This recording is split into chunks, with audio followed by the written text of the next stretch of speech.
ஒரு சினிமா எதுக்கு பார்க்குறோம் அப்படின்னா, ஒரு நல்ல ஃபில்ம் மேக்கர் வந்து ஒரு நல்ல கதை வந்து ஒரு தெரப்பி.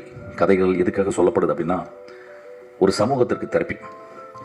எப்படி இருக்கணும், எப்படி இருக்கக்கூடாது, எப்படி வாழணும், எப்படி பிரச்சனைகள் வரும்போது அதுலேருந்து கலந்து வரணும் அப்படின்றத ஒரு சமூகத்திற்காக ஒரு எழுத்தாளன் தன் வாழ்நாளை மறந்து யோசிச்சுக்கிட்டே இருக்கான்.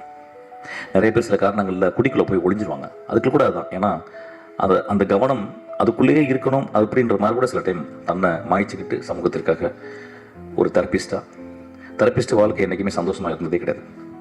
அது ஸ்டார்ட் ஃப்ரம் ஃப்ராய்டை எடுத்துக்கிட்டால் கூட, லக்கானை எடுத்துக்கிட்டால் கூட, யாருடைய ஒரு கிரேட் தெரப்பிஸ்ட் வந்து ஹாப்பியாக இருந்ததில்லை. ஏன்னா அந்த ஹாப்பினஸ் எல்லாம் எப்படி சமூகம் ஹாப்பியாக இருக்குன்றதுக்காக அவன் தன் வாழ்நாளில் ஒரு மெழுகுபத்தி போல எரிச்சுக்கிட்டு அவன் வந்து சமூகத்தை பத்திரமா பார்த்துக்கிறான்.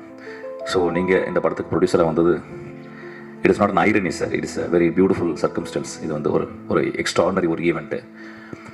அப்போ நான் இப்போ ஒரு படத்தை பார்க்கும்போது, இப்போ 30 வருஷம் சினிமாவில் இருந்த பிறகு ஒரு விஷயத்தை நான் கொஞ்சம் கொஞ்சமாக புரிஞ்சுக்கிறேன். அதையும் நான் என் அசிஸ்டன்ட் டேரக்டர் சொல்லிக்கிறேன். நேற்று கூட அதை பற்றி பேசினேன். அதை நான் பகிர்ந்துக்கணும்னு ஆசைப்பட்றேன். Future cinema film makers are people who want to invest that time and money in cinema.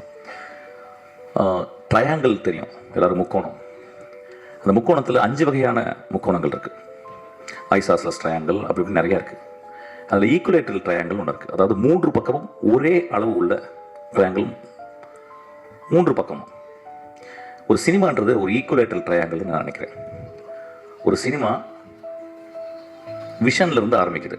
ஒரு கலை எப்படி இருக்கணும் அப்படின்ற ஒரு விஷன், அதுதான் கதாசிரியன், அவங்க கூட இருக்க அசிஸ்டன்ட் டைரக்டர் எல்லாமே.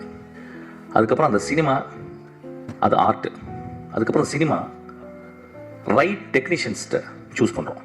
அந்த விஷனை வந்து எப்படி அதை வந்து உருவாக்குறது அப்படின்றது ரைட் டெக்னீஷியன். செலியன் போன்ற, இல்லை லால்குடி சிவாஜி இளையராஜா போல், அல்லது இந்த ஸ்ரீகர் பிரசாத் போல் இளையராஜா போல் ஒரு டெக்னீஷியன்ட்ட கொடுக்குறோம்.